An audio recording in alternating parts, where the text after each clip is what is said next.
Bom dia, caros alunos, boa tarde, boa noite, dependendo aí do momento que você estiver assistindo essa gravação, tá? Espero que todos estejam bem.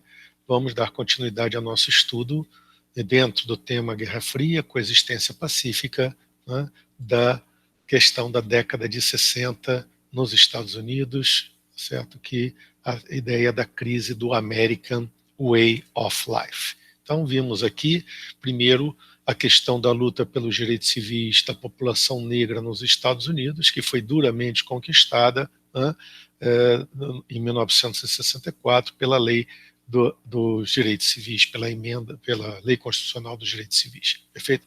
Vamos trabalhar hoje contra a cultura, movimento hippie, movimento feminista, como ainda elementos da crise desse modelo norte-americano de vida, né? Na contracultura, a grande questão é a reação de setores, principalmente da juventude norte-americana, inicialmente intelectuais, poetas, escritores, né, que não aceitam aquele modelo que eles consideram, né, amarrado, uma camisa de força, que é o projeto dos seus pais, né, para eles. É isso.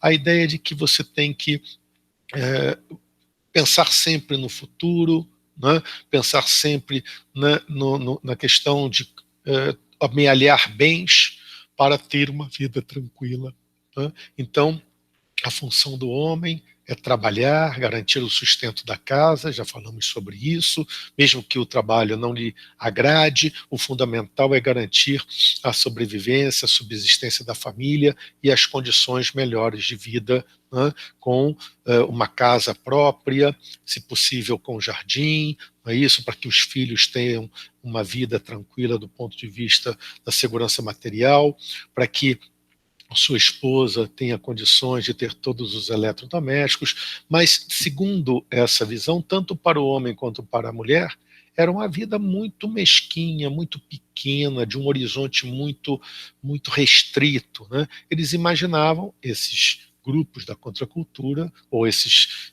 formuladores dessa nova visão, né, que a grande questão era viver a vida, né? Viver a vida como se fosse um último dia, num certo sentido. É uma retomada daquele famoso carpe diem, não é isso? Que vocês estudam tanto em literatura. A vida tem que ser vivida sem planejamentos. Tá? Um dos clássicos, não é isso, desse período é um livro chamado On the Road, do Kurak, tá? Que fala exatamente isso, pela estrada. Tá? Um filme muito importante desse período, da década de 60, foi Easy Rider, onde conta a história de dois jovens americanos que pegam suas motocicletas e saem pelos Estados Unidos, querendo chegar à Flórida para um festival do tipo carnaval, tá? E passam por vários estados. Não vou contar aqui enfim, uma prévia do filme para ninguém, mas, enfim, a ideia, então, de viver a vida, não é isso, de uma forma livre, né? Os cabelos compridos, né? A ideia de que os sentimentos e não a questão dos bens materiais. Nesse sentido, vamos avançar aqui, tá? Tivemos uma peça de teatro chamada Hair, que seria a expressão desse movimento dito hippie. Aqui depois eu falo do disco dos Beatles, o Sgt. Peppers, que foi uma mudança aí na questão da estética da música, tudo bem, uma verdadeira revolução, mas a Hair era uma peça que falava, né, em protesto contra a guerra do Vietnã, e o nome cabelo não é à toa, porque uma das formas de você criticar a sociedade do American Way of Life era atingir aqueles valores, pelo menos simbólicos, que a sociedade tinha. Então, os rapazes deveriam usar cabelo curto, porque cabelo longo era para as mulheres. Tudo bem? Então eu vou deixar meu cabelo crescer. Tá? Hair é, nesse sentido, né, um protesto contra o modelo do American Way of Life. A comunidade hippie, né, esse festival de Woodstock, famosíssimo, né, 3 dias de paz e música, vamos lembrar, o festival é de 69, a guerra do Vietnã já estava no seu auge, em termos inclusive de protestos em 68, tudo bem? Então, esse movimento hippie, ele também pregava contra o consumo, fundamentalmente, ou pelo menos aquele consumo, né, que o fundamental da vida era ter os bens materiais. Por isso, né, eles usavam a calça jeans. A calça jeans que durante a década de 40, 50 era calça de trabalhador, né, de baixo extrato da classe operária americana, de trabalhador manual nos Estados Unidos, que inclusive não usavam a calça jeans na rua, né, ou em outros espaços abertos, usavam apenas no local de trabalho, tudo bem? Ela passa a ser vista como aquele elemento que, aquele bem que, como a sociedade rejeita, porque não quer aparecer publicamente utilizando calça jeans, é aquilo que nós vamos usar. Então, o jeans, que era baratíssimo nos Estados Unidos, passou a ser usado por esses jovens, inicialmente como forma de protesto. Tudo bem? Um protesto, digamos, estético, chamamos assim, tá? Assim como os cabelos longos, assim como o fato, né, das meninas deixarem hippies, né, deixarem os pelos do corpo crescerem e tudo mais, porque isso era natural. Vamos viver uma vida mais natural. Também buscavam viver em comunidades, comunidades afastadas das cidades. Vamos para o campo, vamos recriar uma vida mais saudável, vamos criar nossos filhos, né, não numa família, né, essa tradicional, mas sim na família comunitária, etc. e tal. Tá? Pregavam o chamado amor livre, isto é, o casamento é um contrato que tem a ver com a questão da propriedade, nós devemos ficar juntos enquanto nos amarmos, ou seja, certos ideais que tinham um quê, né, da concepção anarquista, tudo bem, mas que criou, né, certos núcleos nos Estados Unidos. Não era, e isso é muito importante vocês perceberem, não era a maioria da juventude americana, obviamente não era, é uma minoria. Porém, é aquela coisa, não é isso? Isso chama a atenção da mídia, da imprensa, começa a se fazer reportagens sobre esses jovens, perfeito? Sobre o que eles gostam, os seus gostos, etc. e tal, musicais, inclusive, não é isso? Que para os pais não era música, era barulho. Não é isso? Aqui temos no Festival do Woodstock duas figuras icônicas, né? Janis Joplin e Jimi Hendrix, com a sua guitarra.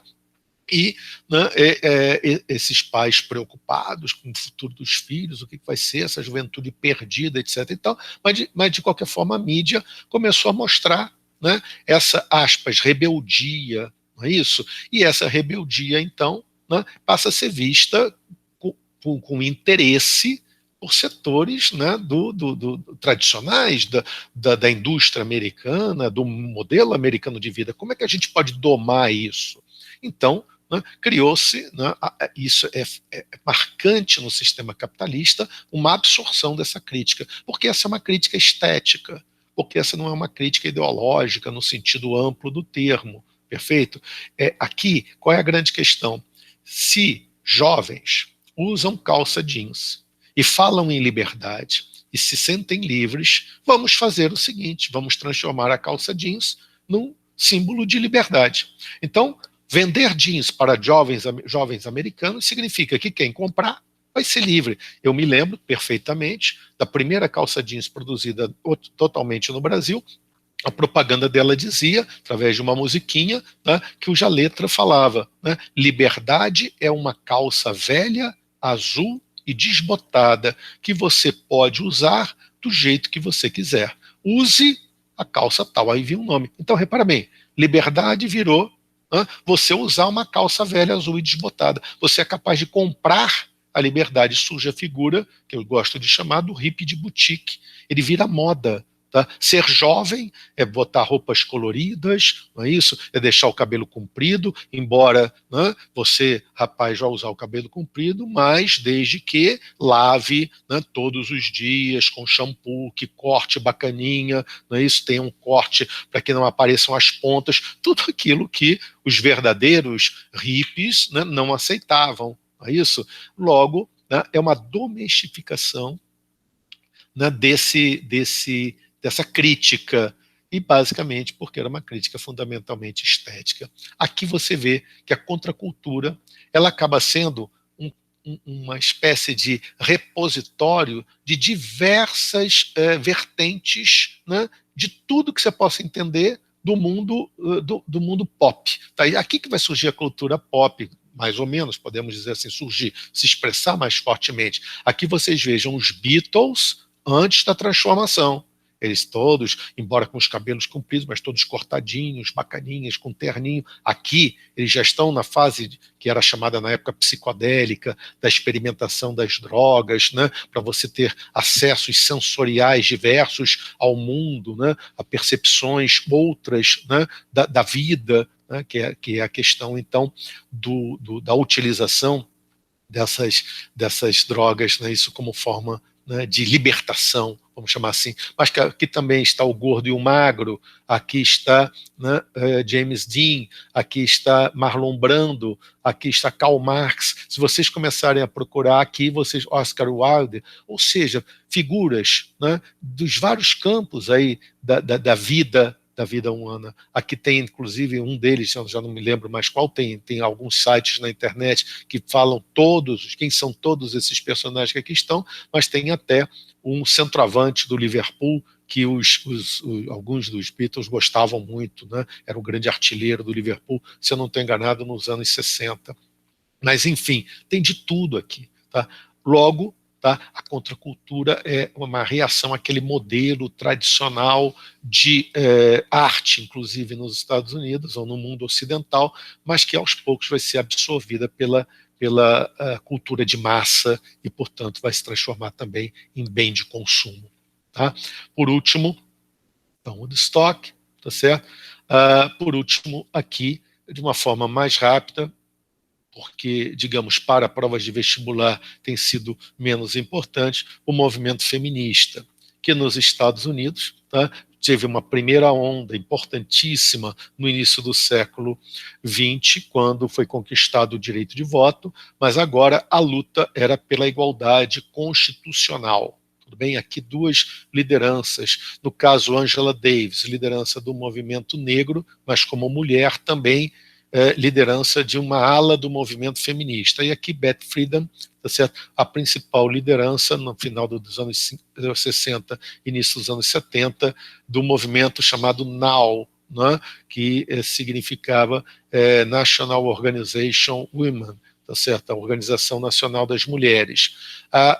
O objetivo delas, né, era a questão da igualdade dos direitos civis para as mulheres, perfeito? Porque elas não tinham os mesmos direitos dos homens, por exemplo, na questão da propriedade, da possibilidade, enfim, da dependência em relação aos pais e, quando casavam, aos maridos, tudo isso, dependência legal, perfeito? Eram mais ou menos tuteladas.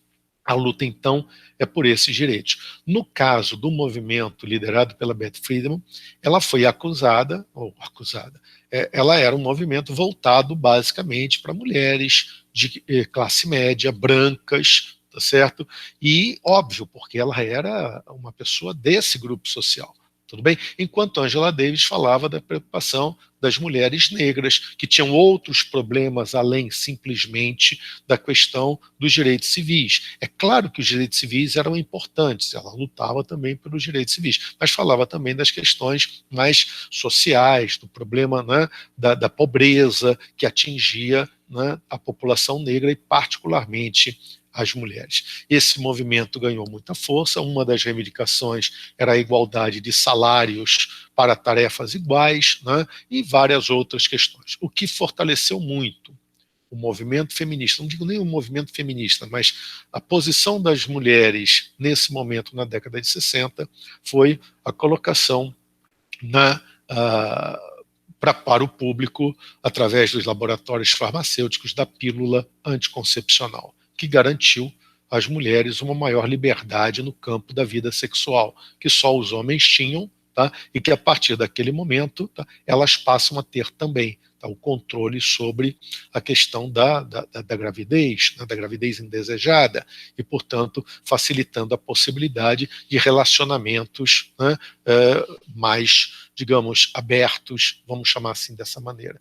Isso criou, né, da parte dos setores mais conservadores da sociedade, uma reação muito forte, né, dizendo que isso era promiscuidade, que a mulher estava perdendo, né, o seu aspecto, né, de santidade, etc. e tal, mas esse avanço, né, foi consistente e acabou, né, permitindo uma melhor posição para as mulheres no final da década de 70, particularmente nos anos 70. Muitas questões ainda não foram superadas, não foram ainda conquistadas pelo movimento feminista, que a cada período tem que se renovar para poder fazer frente, né, e colocar as suas necessidades. Tudo bem? Assim como o movimento negro também, etc. Mas a grande questão é que a década de 60 foi uma década em que esses movimentos confluíram, tá, todos num mesmo momento, tá, para sacudir aquele modelo de sociedade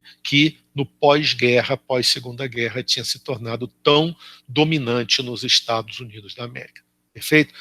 A guerra do Vietnã, vou só mostrar aqui uma última foto, porque vai ser um dos temas de trabalho posterior, reuniu esses setores da sociedade, mulheres, negros, tá certo? Os líderes e participantes, artistas do movimento hippie de contracultura, tudo bem, críticos da guerra do Vietnã, participando dos protestos, das manifestações pacifistas, tá, para o fim da guerra, para a retirada dos Estados Unidos do conflito. Certo? Com isso, então, encerro essa apresentação de hoje com vocês, tá certo? Agradecendo mais uma vez a paciência e desejando a todos saúde e paz.